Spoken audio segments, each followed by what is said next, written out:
Hey everybody, welcome to the show. This is a big episode of Trek Reluctantly because this is the start of our, I guess we'll call it the post Firefly era of the show, Yes. where on Dana's weeks, where ordinarily we would have watched Firefly because that was the show that Dana chose for us to watch that she had seen and I have not. From now on, at least for a little while, we're going to be watching movies. And the first movie that Dana has chosen for us to watch together that she has seen and I have not is Magic Mike. So In Dana case first anybody missed that, so Dana, first of all, how are you? I'm excited about the movie. Me too. I'm excited. I've never seen it, and I remember when it came out, it got really good reviews. It was one of those things where like people were saying, uh, almost like they were surprised. Like Magic Mike is actually really good. You know what I mean? Well, it's a movie about male strippers, so you Yeah. know it sets low expectations and then exceeds them. Which is always a great move, I think. It's yeah, Always. it's nice. So yeah, really looking forward to this, and I'm hoping that I don't think I've watched it since I saw it in theaters, and I'm hoping that it does not, for that reason, live up to my heightened expectations. Well, that it'll be fun. So you say it's about male Random. strip. You say it's about male strippers. So it is not about a guy named Mike who becomes a magician. Some might say that he, in fact, does. I mean, He has this one there trick is that he there is. does. Oh no no no no! He's got a few. He's got multiple tricks. Well, that's good. Yeah But yeah. yeah, It's good. It's good. It's fun. I remember it being good and fun, and you know. Plus, I and love a good dance number. yes, Who you do. doesn't? Yes, you do. And I know that you have, because you first suggested this to me months Months ago. ago. Because if we keep going with Deep Space Nine, I mean, God, there's 7 years of that. We can do that, until Yeah. let's face it, until you get sick of it. I'm not going to be the one to be like, let's stop watching Deep Space Nine. But It could be the end of the. Well, I mean, the way the past couple of years been going, it could be the end of the world. that's true. But until That until was great. That's true. until the So waters we will. rise and we all drown because of rampant climate change. Um, but yeah, we knew going in that Firefly was one season, and if we wanted to do this for the long haul, we'd have to come up with something else for your weeks of the show. And you came Yeah, up because I'm with, not just going to give you what you want and not have anything cool for me. well, Forget that's the whole that. point of the show. That's why people say, like, 'cause I mean, it's really great that when people have suggested things for us and they say, well, after you're done with Firefly, you should watch X, Y, or Z. And it's like a lot of them are good suggestions, but they don't fit what we've agreed The on as a premise. format, which is if we're not watching Deep Space Nine, we're watching something that you have seen that I have not seen. And that you haven't. Yeah. Yeah. Because you Yeah. watch a lot of stuff. Because, it's your job. Ooh, It's my job to watch stuff. pizza. And yes, it still is pizza night. So, I've got mine right here. Pizza. Look at that. Oh, it Is smells so is good. is it pizza? Is it from Little Caesars? No, Oh, it's pizza. it's just Just like I'm just happy to have pizza, so I'm just just singing the pizza just song, which is just generally. saying pizza over and over again. Yes, and Woo! Corey in the chat points out this is something that I know about this movie that would have made me at least somewhat interested in it, even if it had not been very well reviewed. Which is one of the strippers apparently is played by Kevin Nash, who is of course known to wrestling fans uh, as one of the outsiders, one of the founding members of the NWO and WCW, and of course as Big Daddy Cool Diesel in WWF, former WWF champion. So yeah, a wrestler. A wrestler A wrestler. plays one of the strippers. Well, I mean, wrestlers got moves. Yes, they do. Yes, they do. Oh,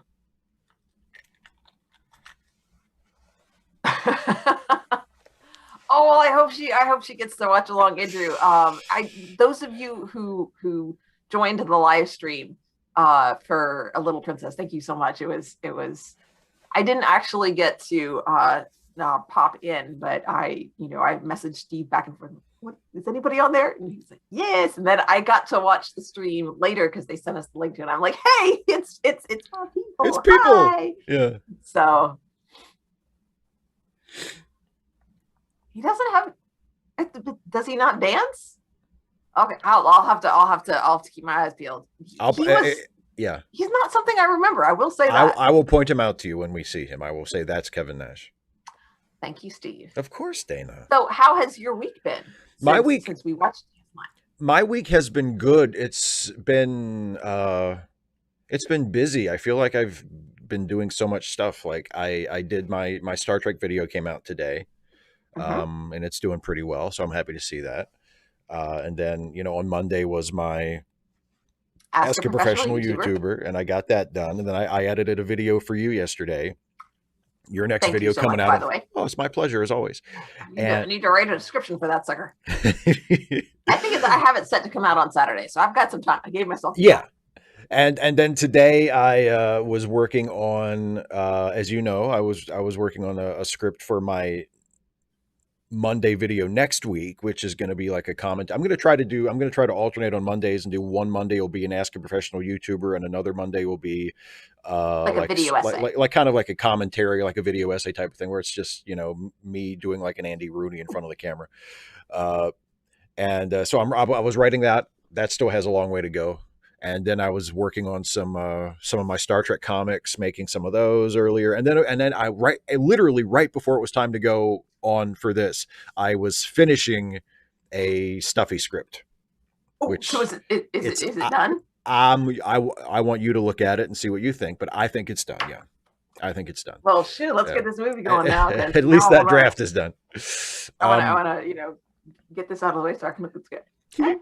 And I found you all have to wait. And I found an ending for it that I wasn't expecting. So hopefully, and then also tonight at 8 is wrestling. And if I miss a little bit of it, because we're watching this, that's fine. But that's what I'm doing afterwards, watching wrestling. And last night, I think I was texting you about it a little bit. And I appreciate your indulging me because I know you hate baseball, but I watched the All-Star game last night, and I had quite a good time. The All-Star game was really good last night. It wasn't like a super dramatic close game. The American League won 5-2, which is good because I'm an American League guy. I always root for the American League in the All-Star game, but so it wasn't like a nail biter of a game or anything, but it was a good game. I really liked it. So why are you an American League guy? Because I was born an Orioles fan, and the Orioles are an American League team. And as a young adult, I became enamored with the Red Sox, and the Red Sox are also an American. So basically, my two favorite teams are American League teams. So if I watch the World Series, unless it's the Yankees, I usually root for the American League team. If the Yankees are because the Yankees are an American League team too. If it's the Yankees in the World Series, I root for whoever is not the Yankees. If the Yankees aren't in the World Series, then I root for whoever the American League is. So fair enough. Hi, Sarah. Sarah, you made it! I'm so glad. I can't wait to see what you have to say about this. I'm pretty stoked. So. Well, this is the last week of the summer reading program at the library. Yeah. So I am right now. Last week, actually, I've still got it. I finished up White Rage. Really good. It is I would recommend it as a good follow up to White Fragility. Oh, okay. Which is much gentler. This one is pretty brutal to get through. And I have moved on to Jane Steele, which I'm only this far in. So, not very far. My goodness. Well, and tell people what the premise of that is, because it sounded like a really interesting idea for a... So, if you're familiar with Pride and Prejudice and Zombies, it's a retelling of the Pride and Prejudice story, but zombies. And there are, I think I was looking for stories that centered around Mary. And one of the blog posts that talked about books of that nature was saying that you can essentially update Pride and Prejudice because the miscommunications and, the idea of marrying, the reasons that people get married are still relevant today. But a lot of what's going on in Jane Eyre just like doesn't work unless instead of going from the romance novel, you go from the gothic angle. Hmm. And that's what this book does. And so this she is she just it's not it has a very Edward Gorey-esque feel. I described it to somebody else as what? No, a series of unfortunate events for grown-ups. So yeah, Very interesting. yeah. Well, so far, like she's been sent away to a boarding school. Her father died when she was very little. I don't think she has any memories of him, but he may have died just after she was born. Her mother is this artist, and she's still young, and her mother has died. And so her aunt, she is the heiress to the family estate, but she's still a minor, so she is in her aunt's care. Her aunt has sent her away to this boarding school, and there's a bit that I love in this just very grim, the ghastly whatever they were, the ghastly alphabet that Gore did. I love that. I have a poster. And your parents are so she's sitting down at dinner. Your parents are tradesmen, Fox said with visible satisfaction. They call each other by their last names, by the way. Your parents just sold half their estate, and you are a cow, Taylor said sweetly. My parents are dead, said I, so I do hope to be friends with you. Hush this instant, Taylor gasped. Thank you, no, Fox mumbled. The instant you really detest anyone, by all means become friends with her, Taylor sang with studied indifference. When Mr. Munt sets you against each other, be sure to have picked someone you can out-talk, which I'm confident you can. Remember when he first Abbott to tell him that Dunning had helped her study for the botany project? Don't, Fox shivered dramatically. How about when Fiddler and Fiddick and Hooper giggled during communion? I'm trying to eat, Fox complained, jabbing the air with her spoon. Mr. Munt just adores friends. A pale blue tinge of melancholy had deepened Taylor's tone. Most of us know better. I'm just like, oh man, that's like, the miserable boarding school experience. I'm like, ratcheted up to 11. It's like, it's just, the tone is really enjoyable. So yeah. It's funny when you we were messaging back and forth yesterday, and you mentioned that was the next book you were going to read, and you sent me the link to the Goodreads summary of it, and I guess for a second I forgot that it was like the Jane Eyre retelling. So I clicked on, I was reading the Goodreads summary of it, and I was like, God damn, it sounds like the summary of like some kind of like melodramatic, like novel from the 1900s or from the 19th century. And then I was like, oh yeah, wait a minute. Jane Eyre. It's Jane Eyre. It's literally based on a melodramatic novel from the 19th century. So, oh my goodness. Yeah. So it looks like everybody, we're just, hanging out, talking to everybody else. Sarah, thank you so much. Yeah. And yeah, the kids did a great job. So yeah.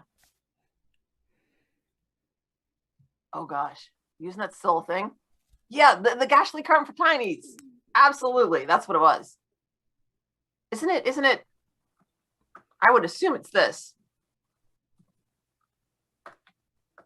Isn't it ghastly? Like, woo, kind of spooky. I don't know.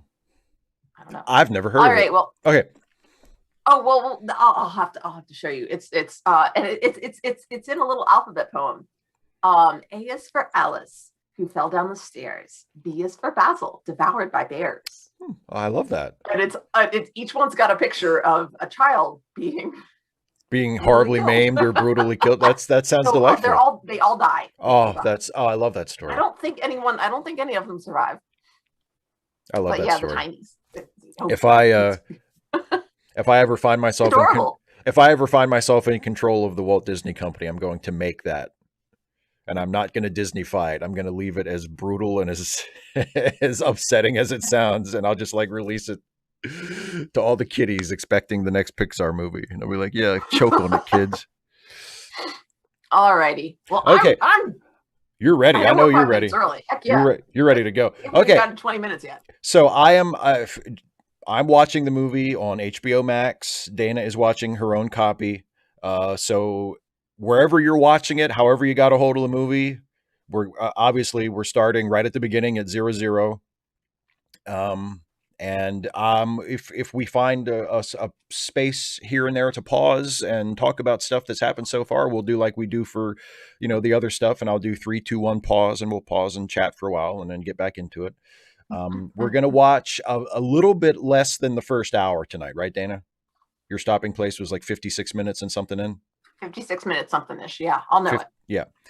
So we're gonna watch roughly half the movie tonight, and then next week it's back to Deep Space Nine, and then a week after that we'll finish Magic Mike. So, and then even I don't know what Dana has planned for after for. I have a plan. I know you do, but you have chosen so not excited. to share it with me. You have chosen not to share it with me. So Steve doesn't know you guys. This is I would tell all of you and keep it from him if I could, but I don't know. I don't exactly know how it would work. I love that. Message me on Facebook. Oh, I love that so much. The Jesus. Okay. I would say leave me a comment on my YouTube videos, but he can see. I might see that. I'd be like, well, aha! What you could do is you could leave me a comment, and I won't approve it. Hey. But it's probably easier to message me on Facebook. Well, anyway, if I message you on Facebook, will you tell me? Eventually. Like the Tuesday before that show, I'll be like, so what are we watching? All right. So I'll give you a hint. It's not something I have on Plex. It is something that I can stream. Okay. Well, that certainly narrows it down. It does, because I don't have that many streaming services. Oh, it's only a movie on a streaming service.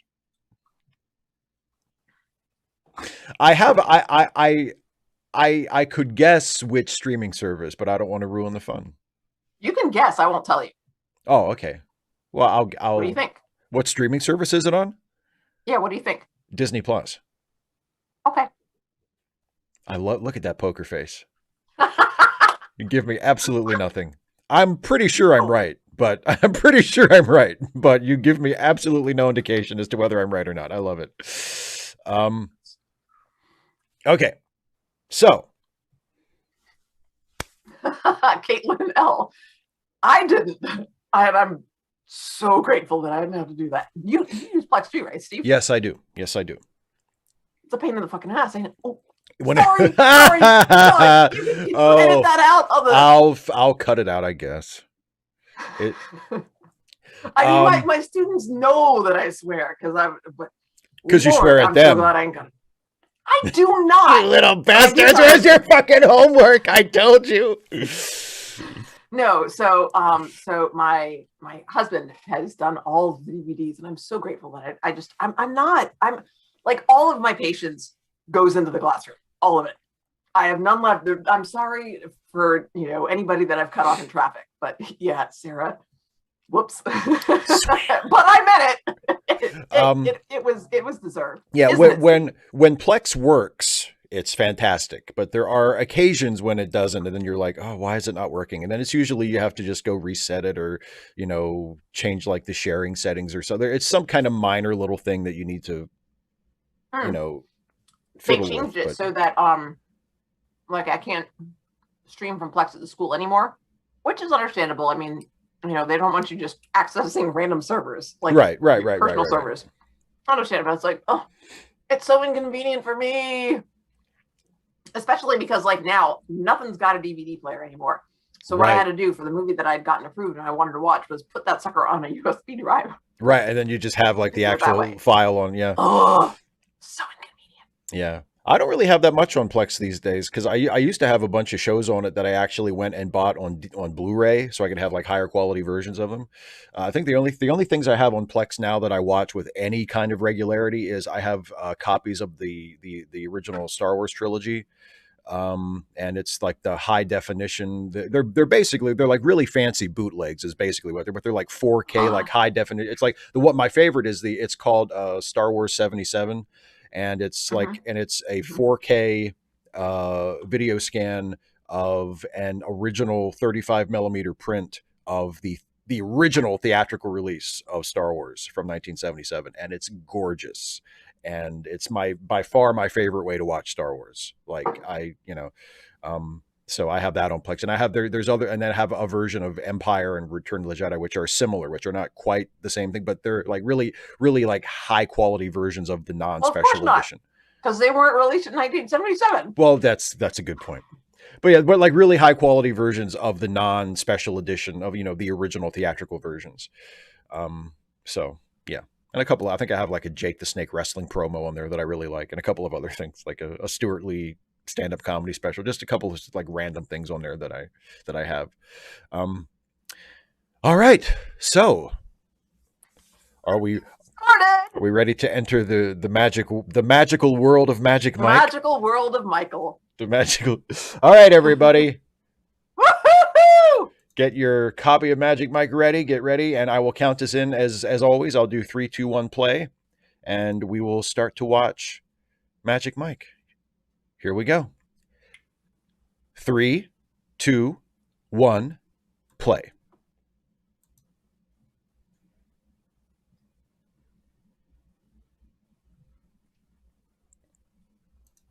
Oh, Swears. second one.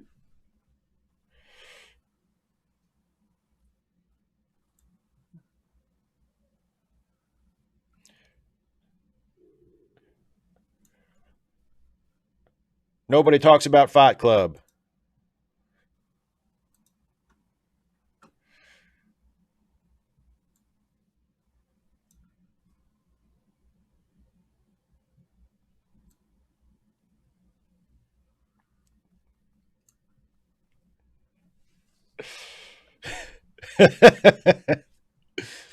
Sarah, I think we might be talking end of the world magical.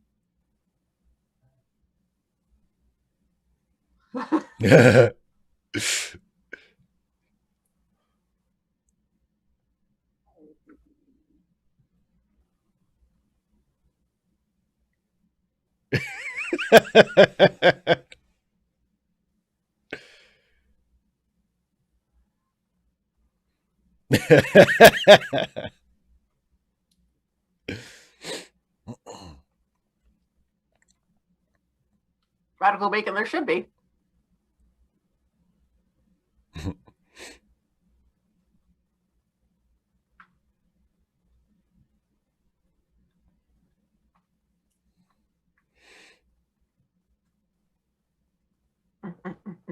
Pizza, pizza. He's doing the Michael Douglas walk.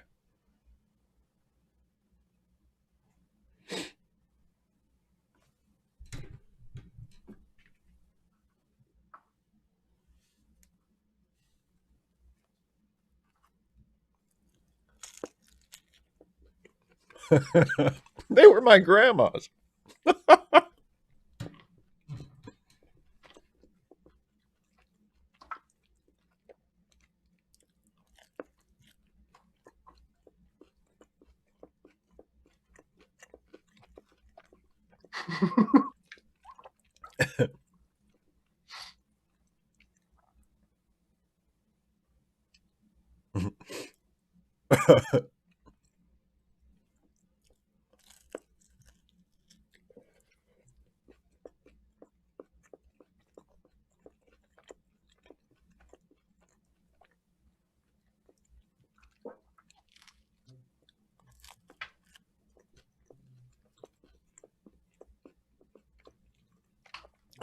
The market for furniture made out of junk I found on the beach hasn't really hit yet.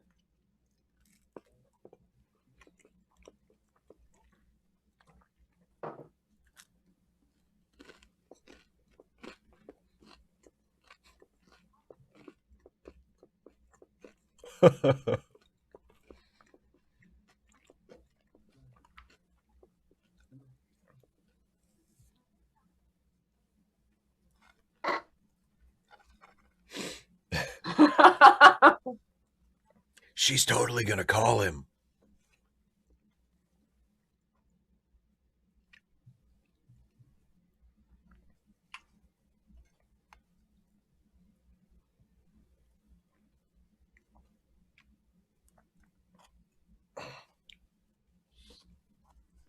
I feel bad. I haven't seen Wolf of Wall Street.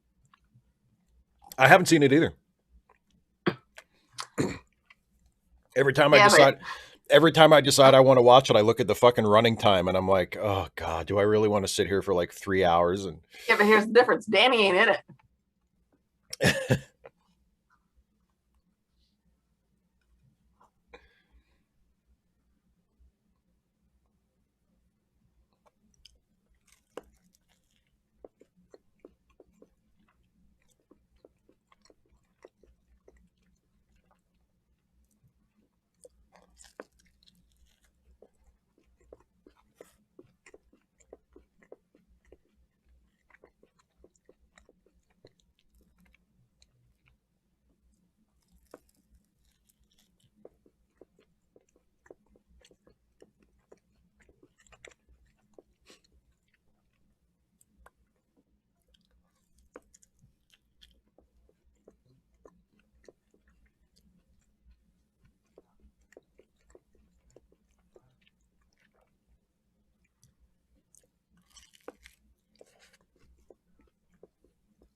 you're like a son to me. Let me underpay you.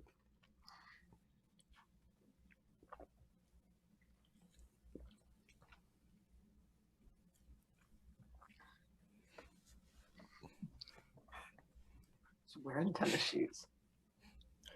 Oh man, he's gonna strip up there. That doesn't look safe.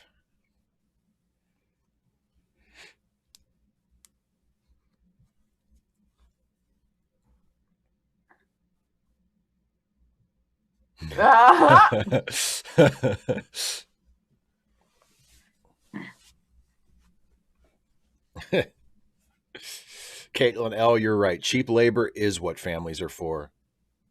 Woohoo.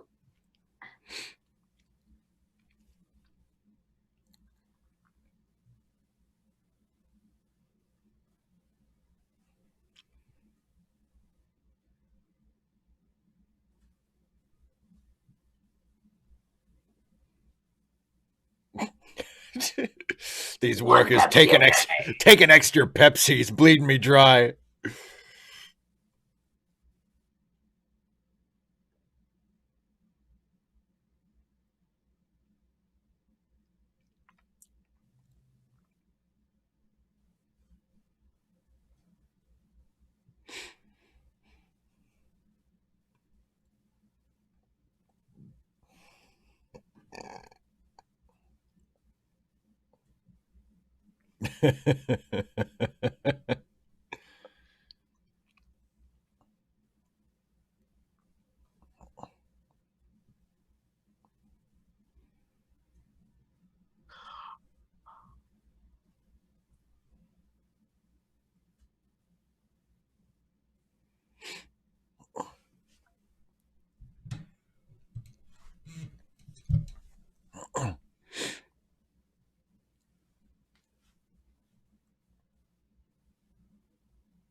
I hope that's your allotted one Pepsi, sir.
That is a pretty good Schwarzenegger. That's a pretty good Schwarzenegger.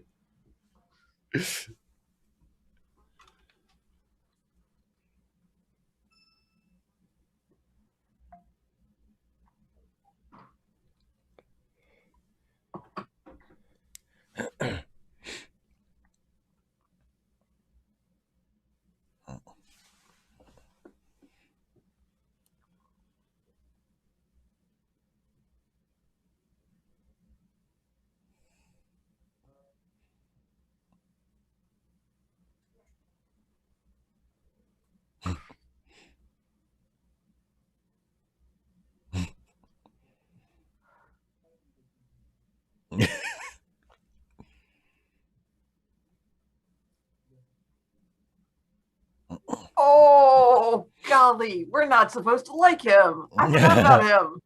I forgot about him.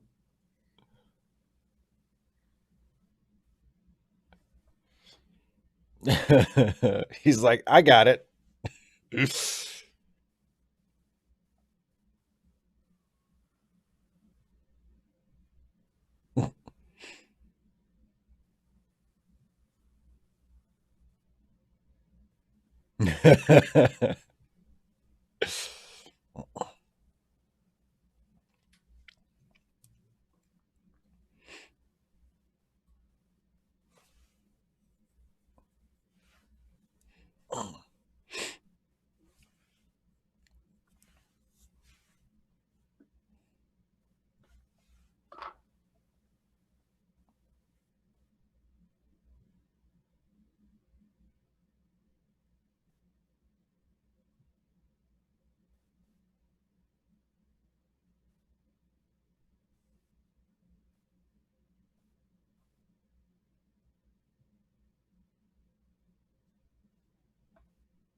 Which means you owe George, dude.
Now go bother her.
Why the fuck isn't she throwing up?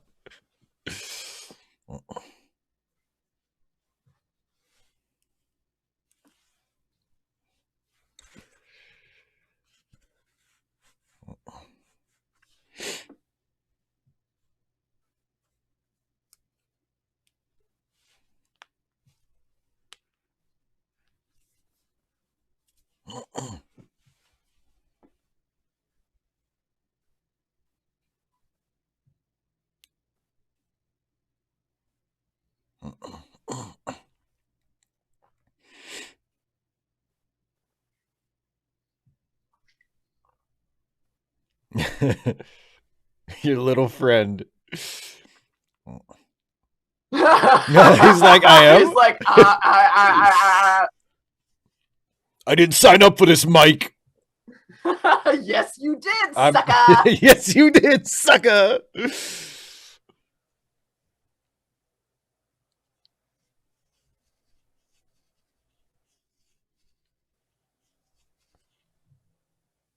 Wait, what am I doing? What? What? Host? What? Bless his little heart.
So Matthew McConaughey is basically himself.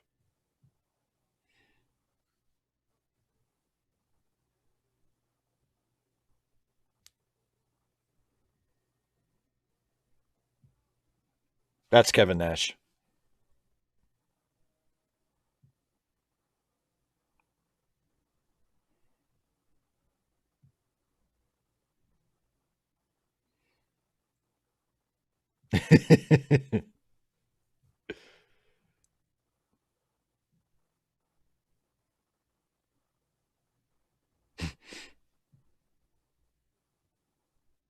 He's so tiny.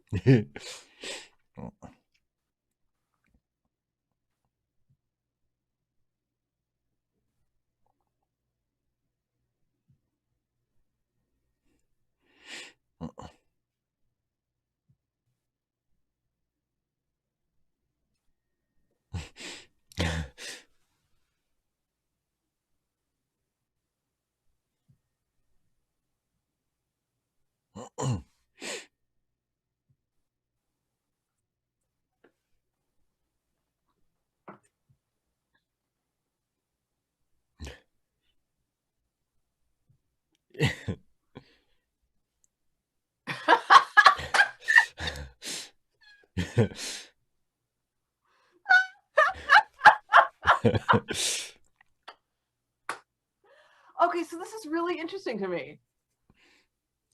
What That is? he's so usually when somebody is feeling like when the character is feeling awkward or uncomfortable or embarrassed, like I can't stand that. But Right. him, You're cool with that. I'm cool with that. You're not like cringing. Yeah. I'm not cringing. He's like, "Are you ashy?" What? I'm like, "Ah, you're listen, Dr. Ness, I'm so sorry you're out of biscuits. I'm out of pizza. I ate it all." You didn't pace yourself. I was hungry. It was dinner time. I still have 2 pieces left because I I still paced have two myself. pieces left. Well, my. JH in England, they are. Yes, indeed.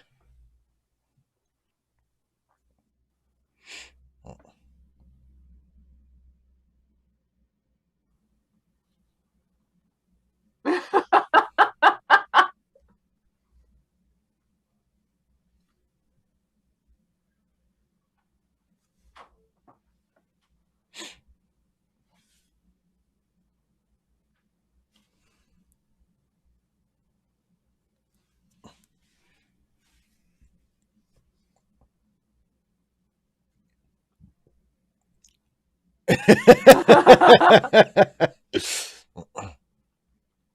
biscuits.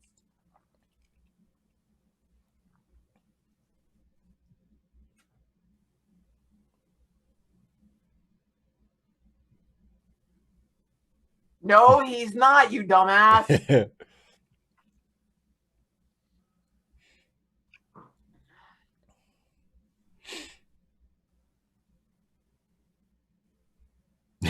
So this came out in what, 04, did it say? 2012. 2012? Yeah. You thought it was sooner or older than that? Well, based on the $10 an hour and the $15, $20 cover, I was thinking it would be older. $10 an hour under the table? Yeesh.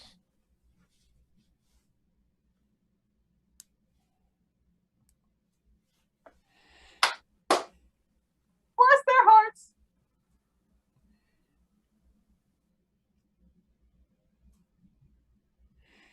Oh boy, it's a Singing in the Rain review.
Yes, Grady, that magic Mike.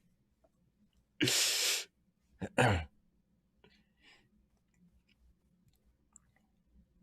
but Corey, I mean, that's true. It might be set earlier too.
Yeah, Grady, I'm watching it on HBO Max. Dana has her own copy.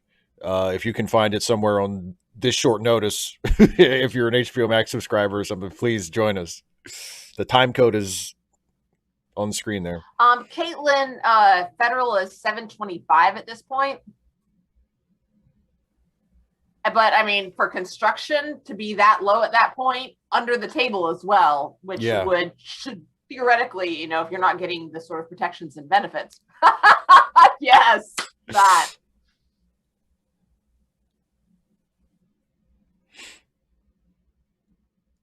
A cowboy playing a bongo. God bless America.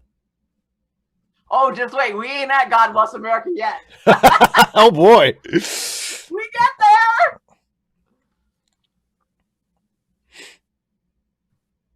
Ah, backstage.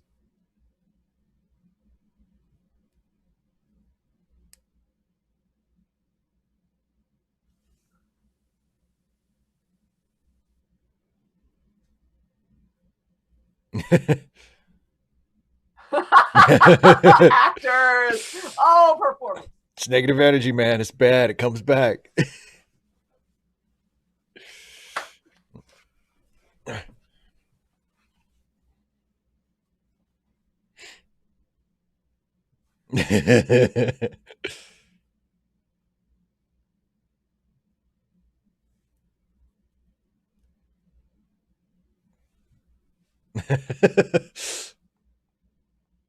Oh, I already have it,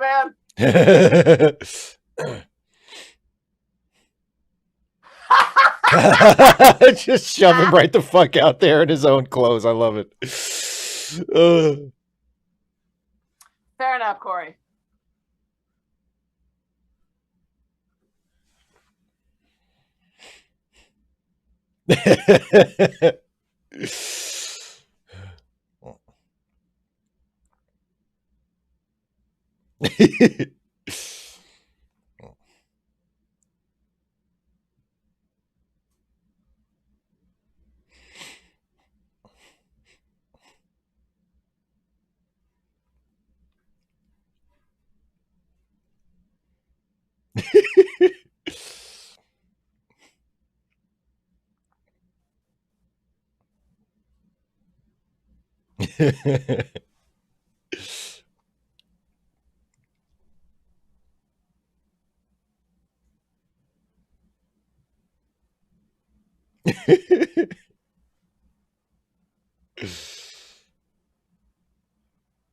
The solemn nod from McConaughey. I love that.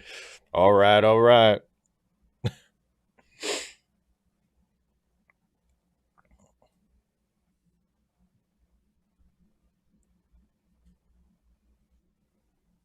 I didn't see that. Yeah.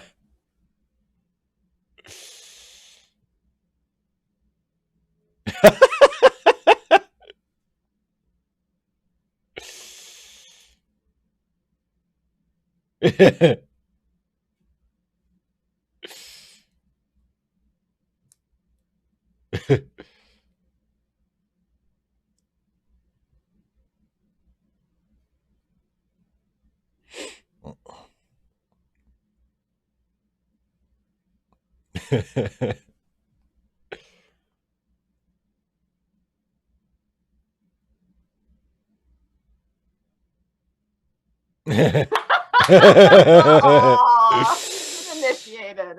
Look at his saggy His underwear. saggy underwear.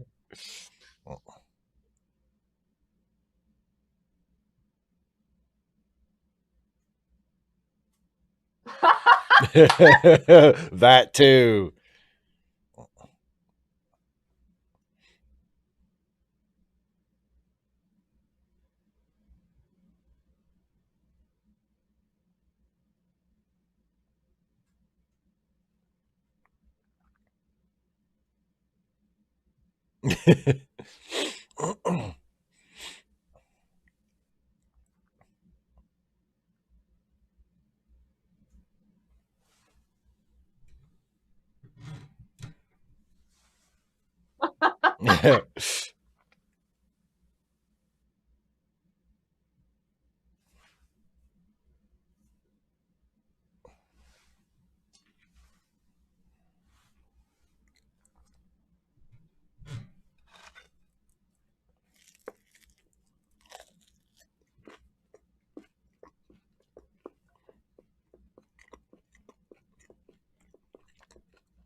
Caitlin, have you seen this movie before? Yeah, Grady's right out there too. An honorable strip club boss, super realistic.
Oh, Monkey see, monkey do. uh-huh. Oh my god, why did I do this?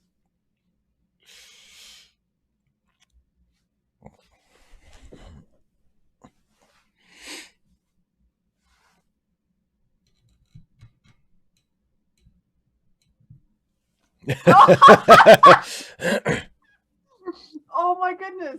It's like freaking Ermengarde. Jesse and Lavinia are best friends. I think we should be best friends.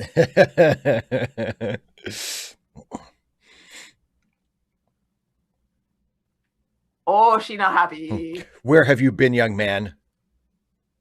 They don't have phones at You're strip not my clubs. mom. You're not my real mom.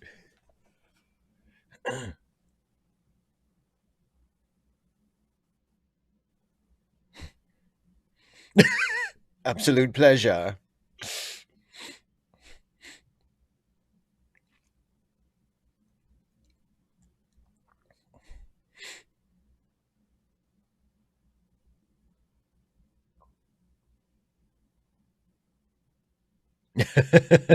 I love that he's like a furniture nerd.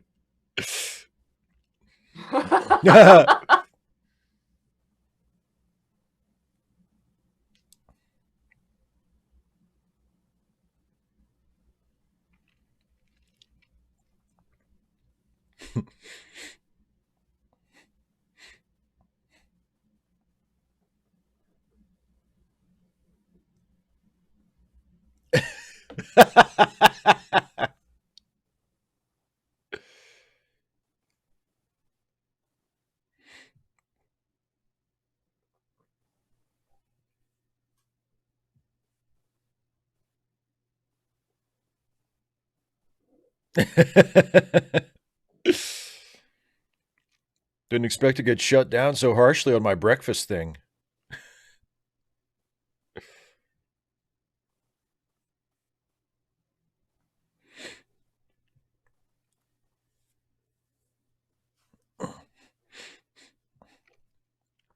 Luckily, you're already in sick fucking shape by pure chance.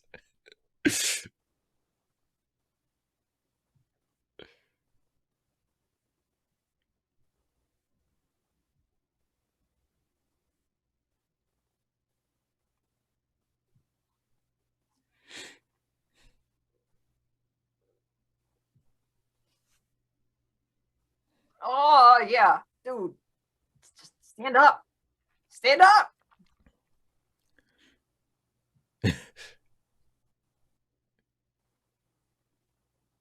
I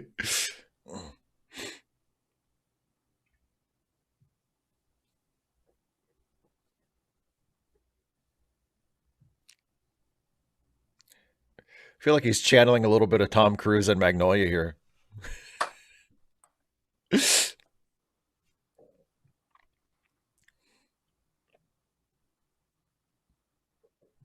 Oh gosh, Oh, now this is embarrassing you? this is Kevin Nash's ashy leg didn't embarrass you, but this. it didn't because he was. I think maybe it was. It's.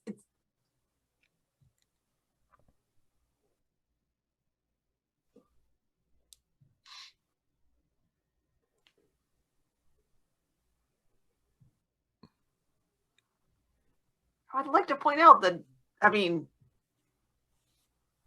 cheating's not illegal. It's just It's against the law. it's just immoral. It's against God's Yes, law. Kate Liddell, exactly. Magic Mike, that man is going to win an Oscar. And the prophecy was fulfilled.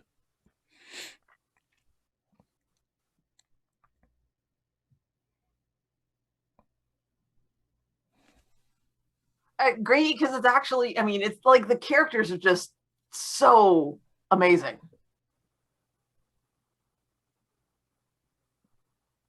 No, it's just the character's energy.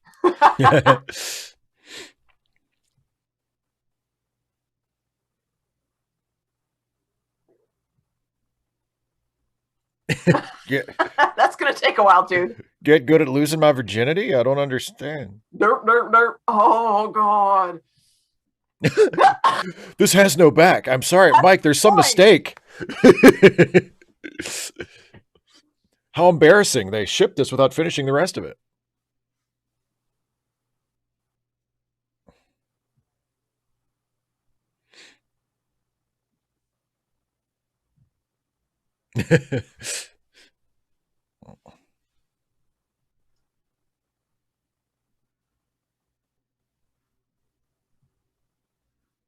Caitlin, exactly.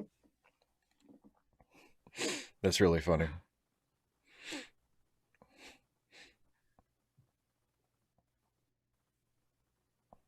I love how seriously he takes this. Oh, yeah.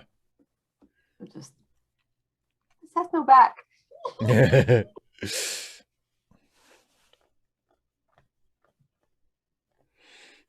Should have had breakfast. God, I'm starving.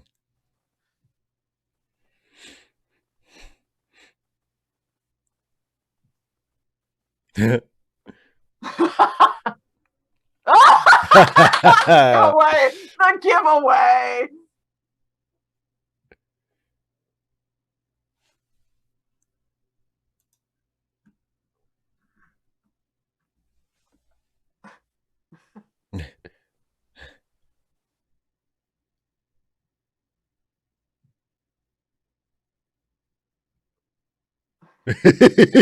This box of boots and thongs and sailor hats.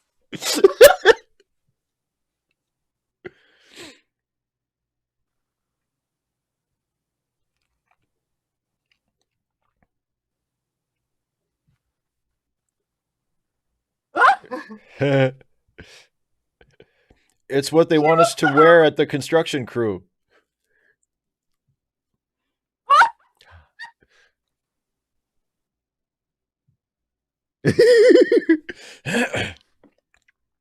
He ruined her razor.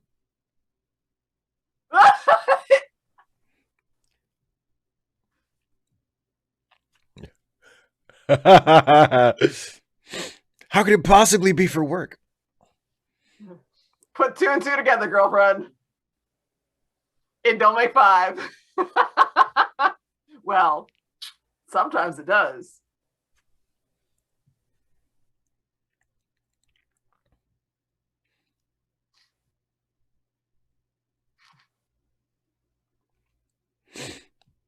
Ain't nobody else gonna do that one. No.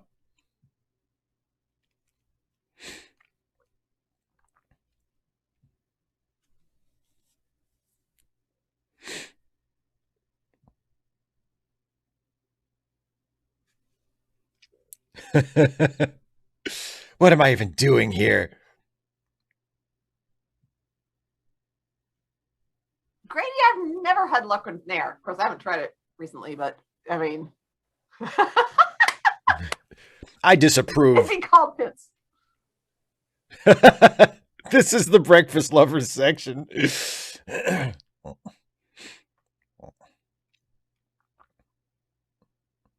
Stripperneur. Stripper. We like to combine it. Well, you've never seen him naked?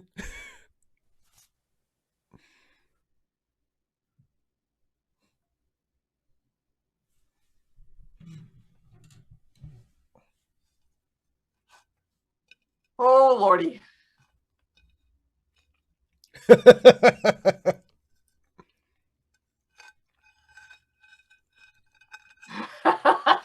You should stick around. Your little brother's going to be waving his dick around in a few minutes.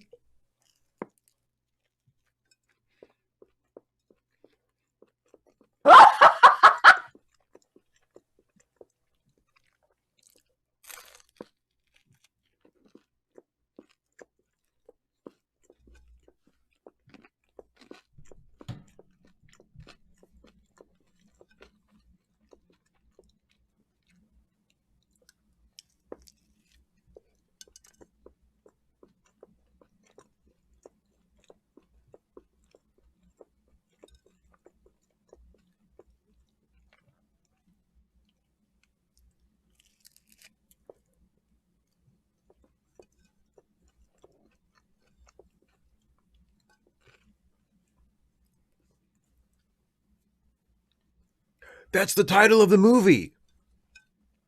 Very convenient that way, isn't it? Good thing they didn't call him a little princess. That title was taken.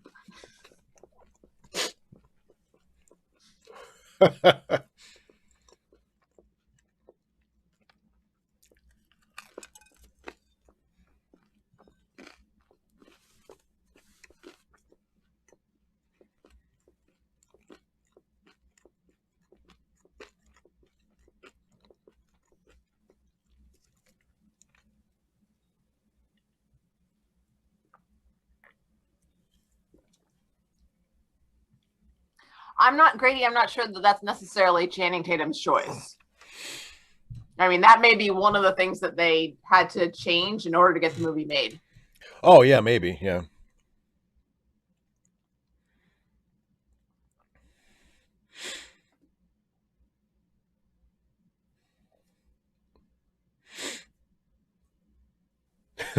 No reaction.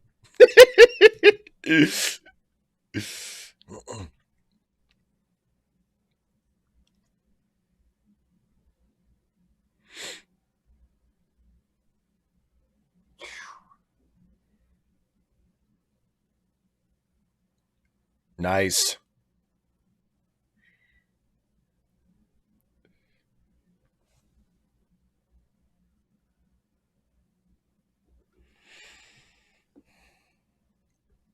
Oh, he's going to power bomb her. So rude. Boom, right through the stage.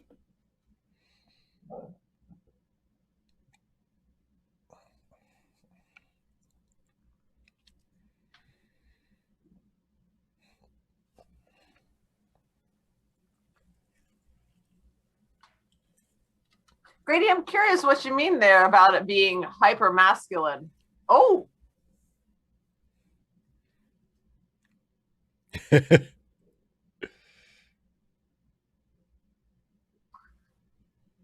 love the knee pads.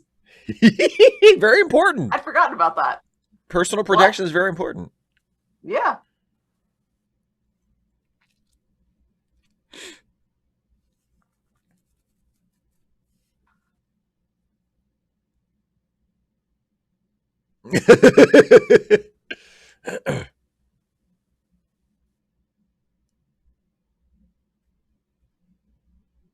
Oh.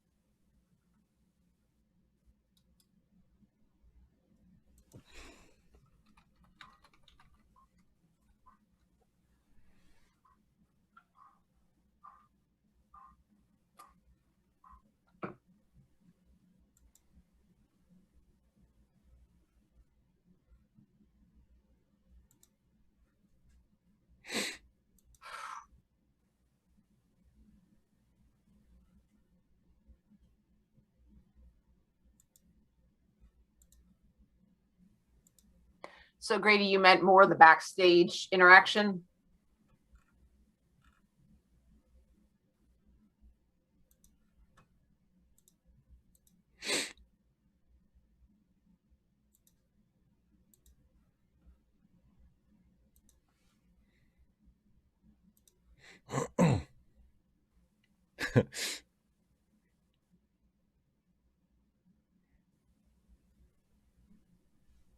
Bless your heart.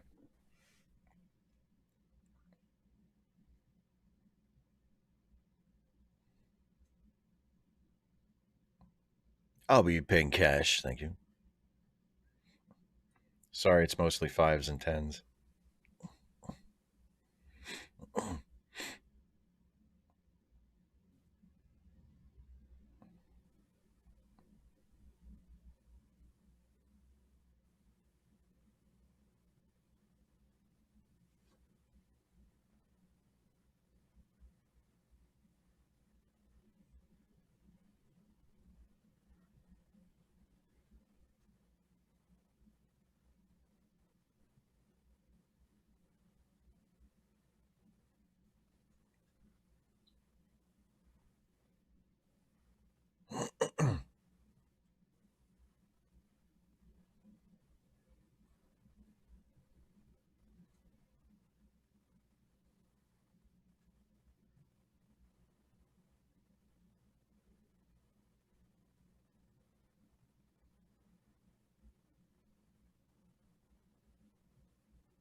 Oh no.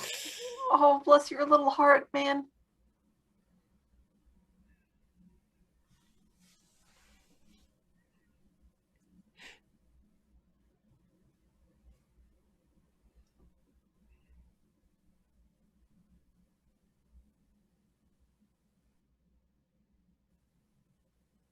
Oh.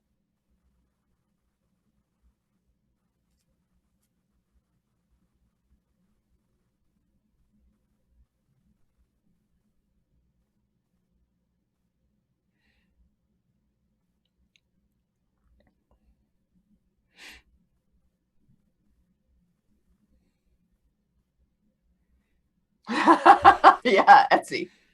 Exactly. And Caitlin, the tension is what makes it a good scene.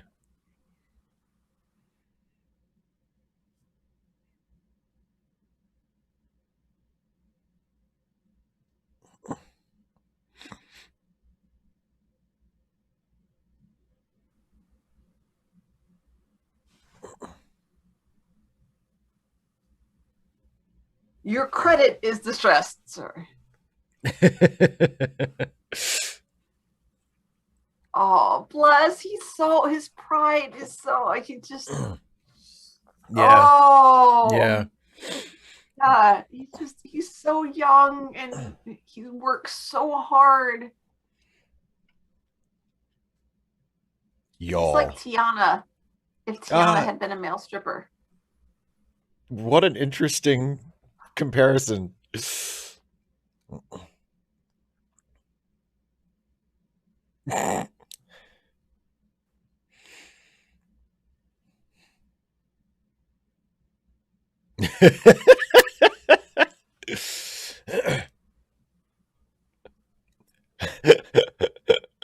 I didn't order this.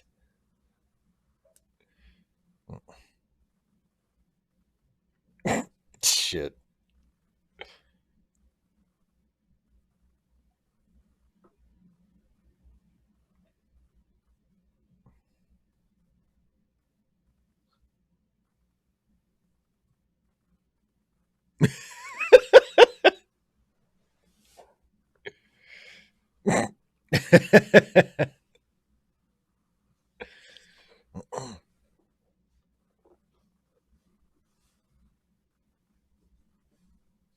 Grady, yeah, it all we see is the portfolio. He doesn't really have a business plan for how he's going to market it.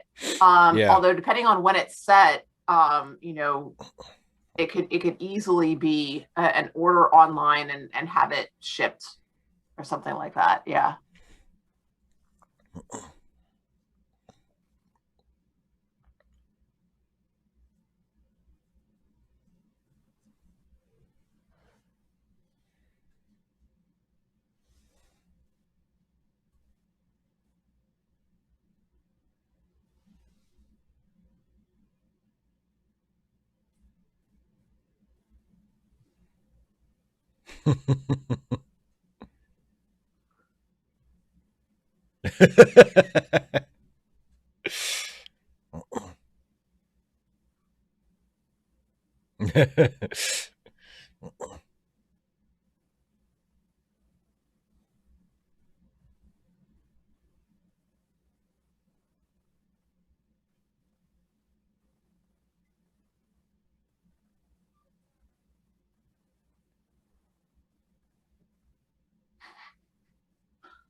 You're actually going to try, since you're so lazy. You never put any effort into anything, Mike. Jeez. That's the secret to life. Just give up as soon as you meet the slightest resistance. Welcome back, Sarah.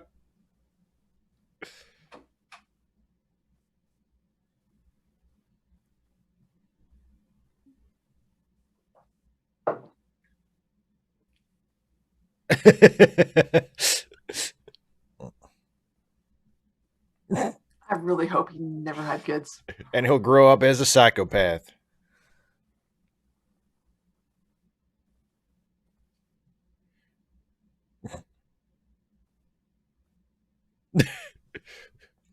They do. They're called Republicans.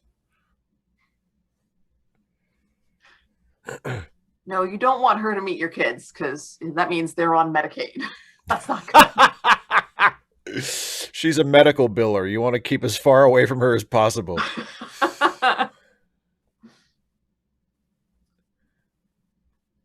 It's around about $300,000. That's without anesthetic. You'll want that. You'll want that.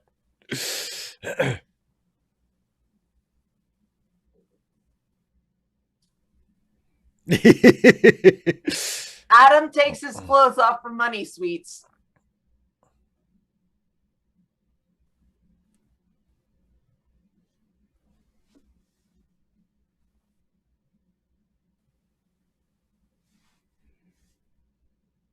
He thought he did a good job.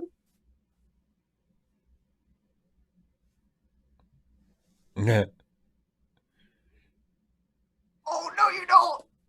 No. Oh, oh, oh.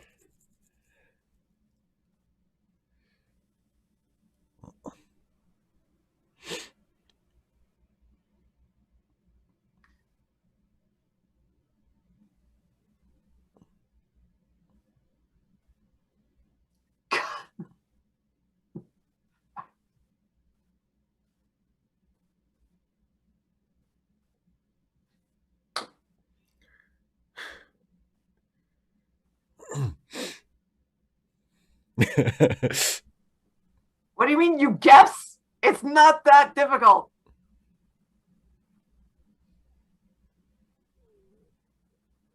Three, two, one.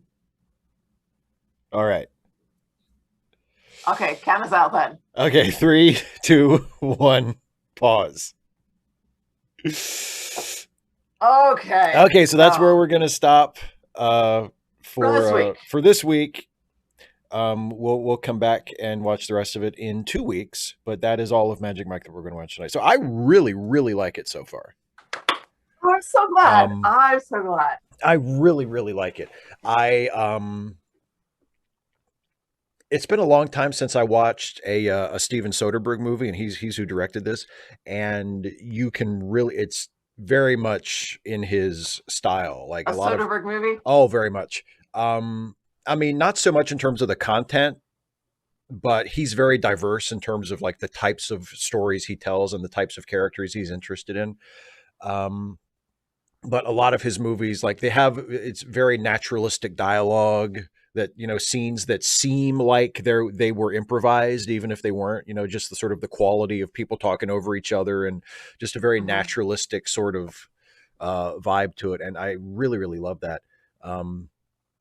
One of my favorite of his movies was, he did this low budget sort of crime drama back probably like 20 years ago or something, called Bubble, that had no, I don't think it certainly no stars, and I think it had almost no professional actors in it. Like, it was all just, you know, and it was folks, yeah, and it was super low budget. He shot it on digital video, which at the time was not as common as it is today, and it's great. Like, it's fantastic, and it has a very sort of cinema verite, like, you know, hey, we're just following real people around with the camera, you know what I mean? And it's not, but that's what it feels like. And this has a similar, you know, it's like, oh, they're just having. Okay, wait, but have you've watched Monk though, right? Oh yeah. You remember Karen Stottlemyre? Oh yeah. Cinema verite. Yeah, cinema verite. Oh, bless her heart. Oh, that's a cringy. That is such a cringy episode. It's just us. We're working a case. Hey, get over here. We never mistreat a perpetrator ever here at the station. Or Monk. Turn that off, please. So yeah, but I really like it. I like that Mike has you know, he has this like dream to do something else, but it's not like sometimes in movies like this, like in less you know, well-written movies like this, it's like the Mike character would be like some kind of a secret genius, you know, and it's like, and he's just wasting his potential, and it's like, it's not that. It's like, he does have this, you know, he has this goal to, very specific. Yeah, it's a good goal. It's a very specific thing that he does, and he seems to be good at it. But it's not like, you know, he's secretly some kind of a prodigy at something, and he just, you know what I mean? Like, it's, you can see why he wouldn't be successful at that. You know what I mean? Like, even though he appears to be good at it, and he certainly seems to have a passion for it, like, you can understand, like, oh, I get why he's not making a living at that. Yeah, you know? Yeah. But also, I mean, he doesn't seem to have connections. Yes. So, and and Yeah. and the thing is, he could.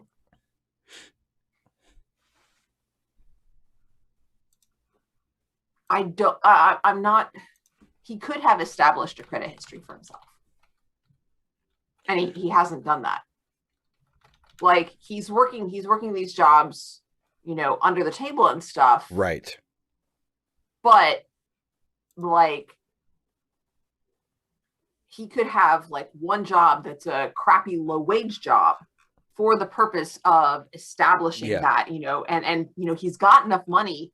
I mean, just get a bank account, get a credit card. You've got the money, you can afford this. But he's so set on, it's like there's almost a mistrust of the system Right. that I'm guessing on, because I mean the whole, like, I mean, it's like he doesn't want to leave a footprint until he goes legit. Yeah. But He the wants thing is, in order yeah. to go legit, you have to have those You have footprints. to have the paper trail. You have to have the credit history. Yeah. Um, and it's interesting. Of course, I think I told you when we were talking about it privately one time that uh, Jason, our good friend Jason Harding, um, once told me that he thought Channing Tatum should have played Superman. And of course, when he was in the bank scene with the glasses on, I thought, oh, there, I thought There it is. there's his Clark Kent. And you can kind of imagine, like, grow his hair out a little bit, get him a slightly Yeah. different model of glasses, because I don't think Clark would wear those glasses, but, something with a little bit of a thicker frame. And I think I could buy him as Clark Kent. I don't know if he'd have to stop calling people y'all. He'd have to get the Florida out of there, you know. But well, that's another thing. It's like it feels set in a very specific place. I like that Oh yeah. it's in Tampa. It's not in Miami. It's not in like one of the glamorous parts of Florida. It's in Tampa, Well, no, because I which mean, is Ybor City's right there. yeah, and Just like I'm like when I went to Florida State, that was, I mean, Panama City Beach was where you went for like spring break, but Ybor City was where you went to party. I did not know that Now you know. because Da, da, da, I've been to Florida exactly once. da. Um, and but yeah, I like it. It feels rooted in. Huh? What? You were the kid. I was at the time. I was. Yeah. Didn't.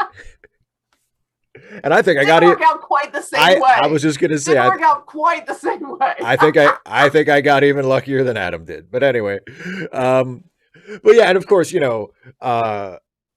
he's like Adam. He's sort of like he's Grady. yeah. Oh, if it was in Miami, you couldn't get away with depicting them as straight. Yeah. You just couldn't manage that. Like, Nobody buy it. there's not this many Like, straight what is dudes. this? Harry Potter or something? There's not this many straight dudes in Miami. What are you? Although you wouldn't know that from hearing Will Smith sing about it. That's true. No mention in uh, any of Will Smith's songs about the large and thriving gay community in Miami. Left that out for Miami, some my reason. second home. Yeah. Um, But yeah, like I said, well, yeah. and that resonates with me because I literally have family living in Tampa. I'm like, yeah, it's Clearwater Beach. It's Yeah, you actually know it. Yeah. Yeah, and it's really and the things that they like. Oh, on because I still have it up. You can see like they're on this one sandbar, and you can see past them to another one. I mean, we never went that out, but I mean, yeah, you would swim out or boat out to a really distant one, to a sandbar, and just like, oh, now there's the beach here, and you're surrounded by water. It's like this little teeny tiny island. Sarah, exactly, Sarah. Grady, I think I feel like it kind of glosses over that. Like, I mean, I could believe that maybe a couple of them are straight, and obviously, theoretically, Channing and the kid are straight. Right. Mike and the kid are Or at straight. least are straight-ish. Theoretically, Yeah. straightish, you know. Yeah. Um, Caitlin, exactly. That's what a sandbar is. It comes Mhm. out at low tide. And but of course it's not, you know, depending on how large of a sandbar it is, it may stay pretty shallow over. So, but yeah, it's pretty neat. Um, I'm sorry, we got talking about everybody being gay in Miami, and you were saying something else. I apologize. I forget. I forget what I was going to say. But I'm but yeah, sorry. like I'm sure it was a brilliant point. I'm sure it was. Sure it was. It must have been. But yeah, I mean, I'm really enjoying it so far. Um, so Yeah, I yeah. like I and it, um I feel like I'm noticing more about Mike's, you know, how touchy he is about things. Like Yes, and they he's I haven't. mean, Yeah, he talks about the girl being uptight. Oh my goodness gracious. That young man is incredibly uptight. Like don't mess with my car, you yeah. know, and Well, he's very he's and the specific reason why he doesn't like, he's already thinking ahead to when he's going to resell it. It's not just like, don't touch my radio station or don't fuck up my car. It's like, no, don't peel off the plastic, because when I sell it, I want it to be like as new. nice as So possible. like, yeah, it's like he's already thinking ahead to, when I'm going to Yeah. sell this thing. Like, it's almost like he can't enjoy it as though Live it's in the really moment. his. Yeah. Yeah, exactly, Yeah. exactly. And then and of course, like 5 seconds later, the kid is eating in the car, and I'm just Yes. like, Like, I guess we're past that. no. And Grady, is he unintentionally hilarious or is he just hilarious? I think no, McConaughey is great in yeah, this. I think McConaughey is yeah, great in this. yeah. And if you don't mind putting that in the description, the link to Oh, that. to the I mean, Anne because Hathaway that interview? Yeah. yeah, yeah. Where she foresaw the coming of the reconnaissance when she saw Yes, Magic and it Mike. was because of this movie. You know, when he gets out there and does this, you know, because he is, you know, he's like we haven't seen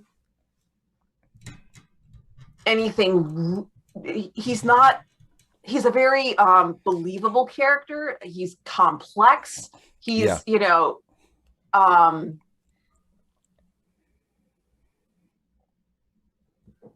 I'm trying to remember. Did he have a solo? I don't think he did. I He's don't done think like he a little did. bit of dancing on the side, but like he's sort of the oh I called him something.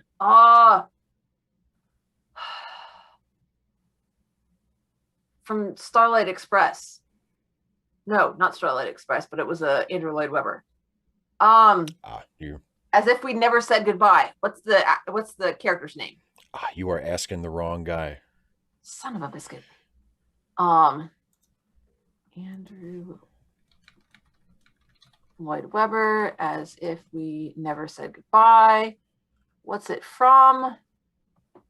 From Sunset Boulevard. You mentioned this before. Yeah, Yeah. Yeah. exactly. Because Yeah. that's who he is. He's Norma Desmond. Okay. I You can kind of, know, yeah, well, yeah, yeah. although not quite to that extent, but he is like He's Norma not Desmond that, before she really yeah. becomes Norma Desmond. And He's sort of like yeah, as he's he's older than the edging others. into that. Yeah. Yeah. Yes, and he's like the manager now. It's his show, and but at the same time, in the scene in the gym, we see that like he still has the moves, and there is still the desire to perform. You know, Yes. Yeah, exactly. He's and not just, he doesn't want to just be the MC who yeah, stands behind the even though you microphone. He's know like, coming as down to the yeah, stage. Like, he wants to be the center of attention still. Yeah. and he's not. Yeah. And because I mean he says it, you know, that Magic Mike is the star of the show. And Caitlin, that's true. Um but yeah, and oh, just like the way things are set up, like the fact that Adam wears sneakers to this construction job. Like Yeah. that's significant. It tells you something significant about him. Yes. And you know the way that the bit about you know Mike's touchiness about not taking the gas money, I mean, that's he's like, no, no, I'm fine, I'm fine. Yeah, I And we don't see need your that, money. Yeah, well, and yeah, like that how when he gets I don't need your help. and the way We he see held that exact same thing. when he holds up the stack of bills to the loan officer at the Yes, bank, he's like, "Does this look distressed to you?" Like he's, you know, and he's not. He's trying to play it off, and yeah, he's not like and mean about it, but you can tell that that's yeah, a sore spot. yes, very much so. Yeah, I don't need your help, and it's just, oh boy, and you can tell she like believes in him, and she wants to help. yeah, Yeah, Grady, exactly. Yes, and yeah, just a little out of the spotlight. Just a little bit past the spotlight is moving to somebody else. yeah, And he's acknowledged that like publicly, but there's still the Matthew McConaughey character. Oh gosh, what's the character's name? Dallas. The boss, Dallas. Yes. And Which I mean, really should be that should just be Matthew McConaughey's name. Like, if you saw Matthew McConaughey for the first time ever, you had no idea who he was, and then you heard him talk for 10 seconds, and then I said, yeah. "Okay, what's his name? Is his name Matthew or is his name Dallas?" Every one of you motherfuckers would guess Dallas, and you'd be wrong, but you should be right. Yes. Yeah. Well, the other thing is, I mean, one of the things that makes him so good, and I feel like he's an actor who he's only really been respected as an actor for about the last 10 years or so. Um, but he's been a star since the 90s. And I think one of the reasons why he's only just recently become more respected as an actor is because of roles like this and in a couple other movies where you see that he's capable of great authenticity. I mean, you can sort of argue about, well, maybe maybe he doesn't have as much range as other actors or whatever, but I mean, You believe it. you absolutely believe that he is this guy. Yeah, and there's very few actors of his stature who are like leading man type actors who are movie stars. I don't. Most people wouldn't categorize or at least until recently like they wouldn't have categorized Matthew McConaughey as like a character actor. He's a leading Hmm. man. He's a movie star, and it's very Yeah. rare for a movie star like that to be able to step into a role like this, and you believe them without question. And it's not even there's not even a period of adjustment. You don't even it's not even like he first comes on stage and like, oh, it's Matthew McConaughey. That's kind of weird, but then you get used to it when the movie. It's Yeah. like no, you No. instantly buy him, and Yes. because people I was mentioning Tom Cruise, and someone mentioned Tom Cruise in Tropic Thunder, where he has all the makeup on and he's playing like this really sort of outlandish kind of cartoonish character, and he's really good. So after the first couple minutes, you just kind of adjust to it, and you're like, oh, it's but it takes a minute to adjust to it because you're like, what the fuck is that? Tom Cruise? What is he doing? And then you adjust to it. Matthew McConaughey, there's no adjustment needed. It's as soon as you see him, it's like, oh, I totally believe that he's that guy, and that is a See, very that's rare interesting because quality I for an thought I actor to thought you were have. going a different direction. What were Because you I gonna say? remember from Bridget Jones' Diary. No, no, no, no. What was the same actress? Um, she did the one with Jerry Oh, Maguire. Renee Zellweger. Yes, yes. It was from Jerry Maguire. She said, that working with him was just kind of surreal because when he performed, like you believed what he was saying, like as in working with him, you believed it, and Yeah, it makes me wonder how he would come across in like live theater, like if that would change things. Because interesting. you're right. I've never seen him. He's in one of my favorite movies of all time.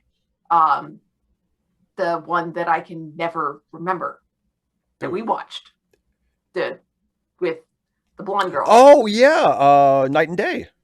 Night and Day. Yeah, and Love it. and Love he's it. But great in he's that. Tom Cruise. Well, that's a movie star role. Like he's Tom Yeah. Cruise, the movie star, and he's fantastic. Just like he's He's good Tom in Cruise.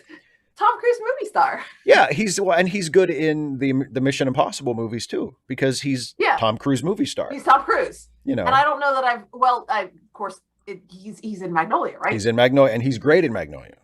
but But is he Tom Cruise? to an extent, yeah, it's not near. It's like scumbag Tom Cruise. It's not, and like I said, like some of Dallas's on stage spiel, and then some of when he's in front of the mirror at like practice with Adam when he's talking him through like some of that, it reminded me a little bit of some of Tom Cruise's business in Magnolia when he's doing his seminar on stage, you know, his seduce and destroy seminar, because it's like, oh man, he's such a scumbag. You know, but when Dallas does it, it's not as predatory as when, because like when Tom Cruise's character does it, he's like, you know, here's how you can deceive women into sleeping with you, and there's a much more sinister edge to it than with Dallas, who's just like, here's how you show them a good time. You know what I mean? Like it's not quite as like, oh, you're a bad person. You know, you don't really get that. Um, but yeah, Grady, I'm curious about the whole method acting thing. Like I've never studied acting. It's like, I'm just an amateur. I just do we're just pretending. Yay! well, that's So, definitely not method acting. but like how? But the thing is, I mean, I thought method acting was about you put yourself in the character's shoes and you are that you just respond to it as the character would. Pretty Like much, yeah. that's so. But so like I mean that's exactly what I do when I'm in the role.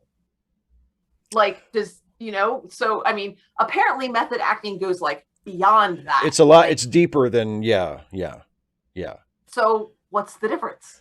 I think a method actor's goal is when you're in the scene, you want to be able you want to be so in character that the scene, basically the emotional content of the scene feels real, like feels real to you. Okay. So when Right. you are responding to and yeah, Grady, some method actors do stay in character offset. That's not all method actors, but that is like some of the more famous method actors, like De Niro is noted for doing that. Daniel Day-Lewis, big time, is noted for like he will more or less stay in character for the entire shoot of a film. Like when he was like when he made Lincoln, he was like Abraham Lincoln for the whole time they were shooting the movie. Um, and stuff like that, you know, which some of that is a little like, oh, okay, really? But, you know, but the idea is, you know, when you are you want it to be like a natural, you want your reactions in the scene to be natural reactions that the character you're playing would actually have as embodied by you, the actor playing the part. Um Yeah. Yeah, yeah, and when Caitlin I points guess out to it, it's like, I yeah, don't agree with that like at all.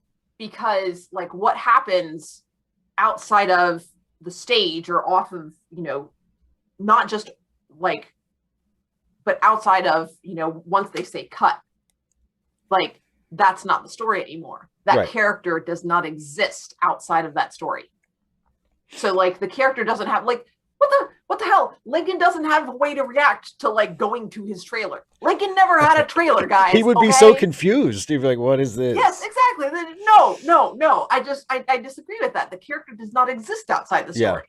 Yeah. This character does not. I mean, even like Miss Minchin, Right. in the play is not quite the same as Miss Minchin in the book. And Yeah. so, there are things that I did to specifically be Miss Minchin in the play.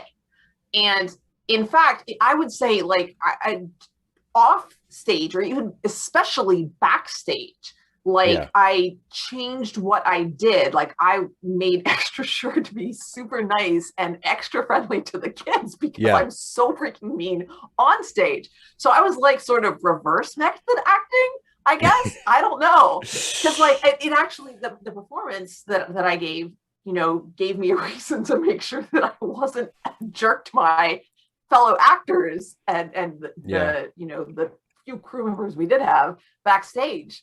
Um, yeah, because I mean, what I remember is Jared Leto, Jared Leto. using Yeah. that Yeah. as an And I excuse think on what was Caitlin it? mentioned that in the chat. Yeah. Well, yeah, Oh, I actually, missed that. I was going to mention that because someone else mentioned Heath Ledger. And of course, yeah, Jared Leto played the Joker in Suicide Squad and Heath Ledger played the Joker in The Dark Knight. And Jared Leto was, I mean, really just an asshole reportedly on the set of Suicide Squad, was just, you know, a huge overbearing shithead, Jerk. jerk, and he chalked it up to, well, that he's staying in character as the Joker. He's like this. It's not, and when that story came out and people were talking about like, oh, he's using like the method acting excuse that he's just in character. People pointed out that when Heath Ledger played the Joker, and I have not seen the Suicide Squad movie, but the impression I get is that Heath Ledger's Joker is way heavier and way scarier than whatever Jared Leto was doing.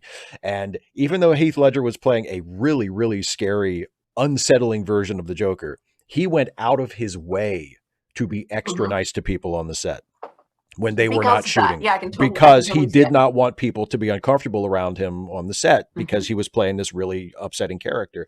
And Yeah, I mean, and that makes sense. yeah, and he won a fucking Oscar for it. So, like I just So I'm in good company.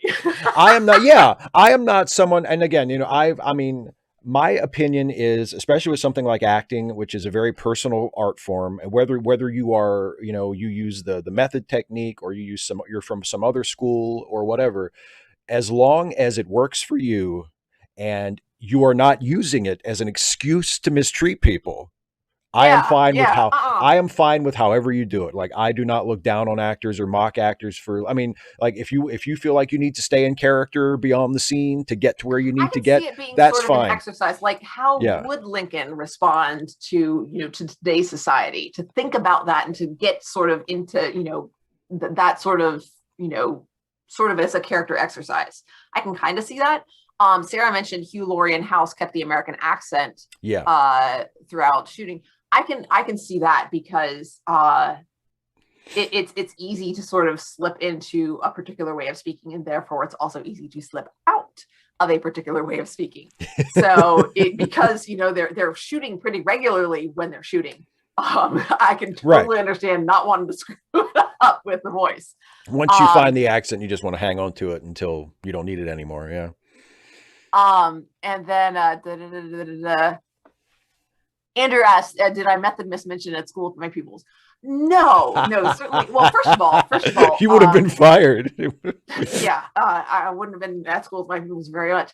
And second, most of our rehearsals and stuff took place after the school year ended. That we started right towards the end of the school year. They actually cast it pretty early, but then they had some difficulties with scheduling, and also just the mask mandates and social distancing kept getting increased. So they were like, we're gonna hold off a little bit. We are gonna do this show, but we're not entirely sure when. Then they were able to pick it back up. Yeah. So but I did draw on things that I know from classroom management, which is that proximity matters. And you see, those of you who were able to watch the live stream were able to see, the way that I walked in that, especially in the classroom scene. Early on, I learned the importance of sound, that authoritative clack I had. I still have them, although I haven't decided what I'm going to do with them, because I have boots that I got, I think, when I was in college, just black riding style boots. And they've got a really heavy stacked heel. And they thunk very solidly. Yeah. And I just feel more authoritative, more, not in the sense of authoritarian, but I feel more self-confident, self-assured when I wear them and I walk down the hall. And that, laminate floor, I mean, it's not as soft as laminate, I guess tile, but it's not like ceramic tile. But I feel like I am in command of this room when I wear those shoes. Yeah. And for Miss Minchin, those of you guys, a lot of people notice it's the cane. The shoes big help time. a little bit because, yeah, but the cane is very much her, her thing. And so, but also, the proximity, the look, I know what you're supposed to be doing, and I know that you know what you're supposed to be doing, and we both know that you're not doing it, and that's going to change right now, isn't it? Thank you. So there is a line that I ended up putting in. It started out ad-libbed, and then I just kept it. Is at the birthday party scene when she rips into Lavinia. It's supposed to just be that she says, if you're jealous of your fellow pupils, I hope that in the future you will express your feelings in a more ladylike manner. and she's supposed to look chastened. But then I was just like, is that clear, Lavinia? Yes, ma'am. Like, Yeah, okay, put her in her place for good. I just added that in. and it works. It works beautifully. Yeah, Um, it totally makes sense. I mean, well, and I told you the story. I told you the story, and it turns out you had already heard of it. Of the version I heard was James Dean and Vincent Price.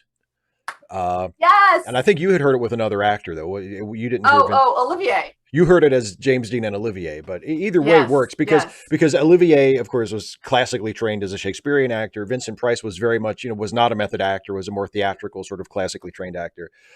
But there was a scene early on in James Dean's career. I think it was for TV, and he had a scene with Vincent Price, and in the scene, James Dean's character had to push Vincent Price down into a chair. Like they were having a fight, and he was supposed to push him into a chair. So they shoot this scene, and they get to that point, and James Dean grabs Vincent Price and actually pushes him into a chair, like for real.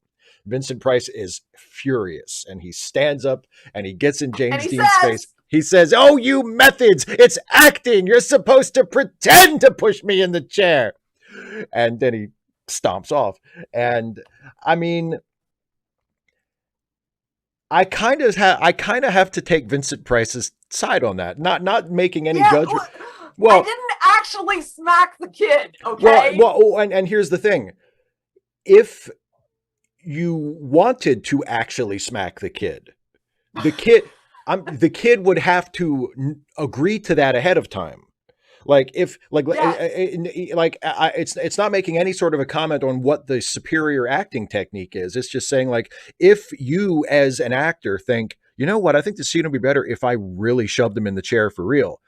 You need to talk that over with the other guy first. You can't just And the do it. director. And the You should director. talk, Oh, yes, absolutely. You can't just which we do didn't it. do. You have to, yeah. Well, but I mean, you did a stage slap, so it's not quite. I mean, if even if you and the actor who played Sarah had sort of just agreed amongst yourselves, okay, I want you to really slap me, and you were like, okay, cool, like, yeah, if you just went ahead and did it on stage in front of the audience, I would understand the director being like, "Oh, great! So now I'm the director of a play where people are actually slapping children." It would have been nice if I would have been, you Fine. know, but Yes, Andrew, exactly. If you don't, it's called assault. yeah, exactly. If you agree on it ahead of time, because look, I mean, ideally, you would never, I mean, you should never actually do anything that is really dangerous or could really hurt somebody. I Yeah. mean, a slap is probably not going to cause any grievous injury unless you really Bring haul off somebody and into a knock. chair. Yeah. Oh, yeah. But if you're going to do, I mean, there are ways of faking it convincingly. There are ways of doing it so that the audience will think, you know what I mean? Like the way they do it in professional wrestling, where if a guy gets thrown out of the ring, the wrestler who appears to throw the other guy out of the ring isn't really throwing them out of the ring. He's pantomiming it. And the person who goes He's out moving is, with him. yeah, the person who Yeah. goes out is totally in control. So they can take a controlled fall, and it just looks like they've been thrown out. And the same thing with like if Vincent Price, had to get shoved into a chair, James Dean acts like he's pushing him, and Vincent Price actually takes the fall, so he's in control. Yeah. So there are Yeah. ways of doing that. But if for whatever reason they didn't want to do that, yeah, you need to be on the same page.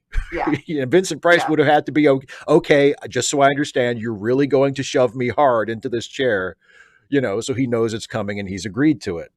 So, but yeah, that's super important. But yeah, that's sort of the main difference between method acting and, a more sort of quote unquote like old fashioned form of acting is just, you don't have to push me into the chair. Just pretend to push me into the chair. We're acting. Yeah. And that's somebody said Corey said talks about, I think, no, wait, somebody was where I swear I saw it in chat someplace and now I can't find it. The difference between rehearsal techniques and performance techniques. And that made me think of Yes. when we were just getting off book. And it was the scene where Miss Minchin it was after the birthday party in the Beast. The long scene where Miss Minchin has found out that Sarah is now poor and she's really angry because she ain't going to get no more money out of that girl or, out of her dad, who's now dead. And so I'm storming around and I'm like, I'm something, and I'm raving about this. And I said, line. And they're all just like, oh. They're like, that's awesome. I'm like, And they're like, see, because they always say that you're supposed to say in character, and usually I'm terrible about that. I'll be like, blah blah blah, line, just whatever. But Line. I was just like, I knew, I was actually pissed about forgetting the line, and that's why it came out that way. But that's great. Everybody in the show was like really impressed by how in character I stayed. I was like, I was just ticked that I forgot the line when I was like, I knew this like 30 seconds ago. If I hadn't had to say it, I would have known it. Oh, so frustrating. But it didn't happen during the show, because by the time we got to the show, you had it down. If I forgot, no, well, I did. Mostly. You had it down. I had it down enough that I had it down enough that we were able to work together as actors and sort of cover for each other, and it was little stuff too. We hit all the beats, so yeah, it was great. Yeah. Stepping out. Oh, I've done that too, Richard Moore. Yeah, and Caitlin mentions directors withholding information from actors, or directors sort of manipulating actors to get a quota. I'm not. I mean, again, I don't like. I'm not. Just don't do it. That's shitty. Yeah, it's not for me to question like other people's methods, but like I'm not. I'm not in favor of that. Like, I feel like if you cast actors in your production, you should trust them to do the job that they were hired to do. And if you feel like you need to trick your actors to get them to give a particular reaction or a particular performance, either you are not a good director, or you didn't hire good enough actors, or you didn't hire actors that can do what you need them to do. Like, I mean, that's yeah, I just suck it up, buttercup, work with what you got. And there are so many examples. Here's the thing. And one of my favorite filmmakers ever, Stanley Kubrick, notoriously abused Shelley Duvall on the set of The Shining. Notorious. I mean, he absolutely was inexcusably abusive to her. And the excuse offered was, well, it was for her performance. It's because I wanted her to feel that tension and that frustration and that anxiety that her character would feel. And it's like, dude, she's an actor. If she can't get there, on her own, it's like, it's not your job to ruin her life for real. Yeah. So that she can translate that onto screen. Like that, there's no, and there are so many examples of people who Goldie Hawn and First Wives Club. Like, you just think that because I'm beautiful and wealthy that I don't have feelings. But I do. I'm an actress. I have all of them. I have all of them. Oh. Yeah, there's just no, there's no, and again, that is not, as Caitlin pointed, that is not method acting. Like, and I mean, it's entirely possible. TV Tropes calls it enforced method acting. Yeah, exactly. Involuntary AKA method acting. Assault, guys. Yeah, assault. it's not okay. It's not cool. It's not necessary, especially if you're working with, it shows a lack of confidence in your cast and in your own abilities as a director. If you're like, I know. What? You're calling out Stanley Kubrick. Well, I mean, I don't know. Like I said, I can't argue with the results because Kubrick made some of my favorite films. But I mean, other people have made great films without doing that, without abusing their actors on the set. And, I mean, and part of it is like, because they even people who admired Kubrick and who enjoyed working with him would point out, like, he would do so many takes. He would do take after take after take of a scene until he got exactly what he wanted. But the thing is, he would offer almost no notes or direction on the scene. So, like, Jack Nicholson in The Shining would do the same scene, sometimes just the same couple of lines, over and over and over again. And, Stanley wouldn't say, well, that was pretty good, Jack, but try it a little bit more like this. Nothing like that. He would just be like, okay, let's try it again. And Jack Nicholson would just have to keep doing it until he got whatever Stanley Kubrick wanted. And, it's kind of like obscenity. I may not be able to tell you what it is, but I know it when I see it. Yeah. So it is about 5 of. Yes. You got wrestling. I got wrestling. We need to wrap this up. It's night 1 of Fighter Fest tonight, so I got to go watch that. Oh, exciting! I know, right? Not that I know what that is, but there's a coffin match. Sounds like fun. Anyway, so you have a new video going up on Saturday, you said? I do. Thank you so much for helping me out with it as I was like not quite cussing at the computer. You did a great job, and it turned out wonderfully. And afterward, you were like, you could have done this, and it would have been easier. I'm like, thanks. That was my fault. I should have meant when I realized well, not you only were. that, I'm like, I've never used this program before, so so I'm just like, I'm gonna screw it up, and I'm just like, I know I can do another take. It's not a big deal. This ain't live. It's not a big deal. But I get stressed about it. Yeah, so your YouTube channel is linked in the description. It's youtube.com/Dana Coldares. And everybody go watch Dana's video. And also, most importantly, Dana, they should do what? Leave me comments. I love how it took you a second. You're like, what's he talking about? Oh, yeah. Yes, leave Dana comments on her video. And they're awesome videos, and you should all be watching them and subscribe to her channel. All that good stuff. Blah, blah, blah. And leaving comments. And be very active in her comment sections. And yeah, my new Star Trek video went up today. If you haven't seen that yet, feel free to check it out. You should, and leave him a comment, although he already has lots, I'm sure. I would love for you to leave me. Yeah, tell me what you think the worst parallel Earth depicted in a Star Trek episode is. A lot of people already have. It's been really cool. And then I have videos coming Sarah, coming I noticed. Good for you, Sarah. And okay, so a week from tonight, on the next episode of Trek Reluctantly, we will be back for Deep Space Nine. And it's the second to last episode of season 1 of Deep Space Nine.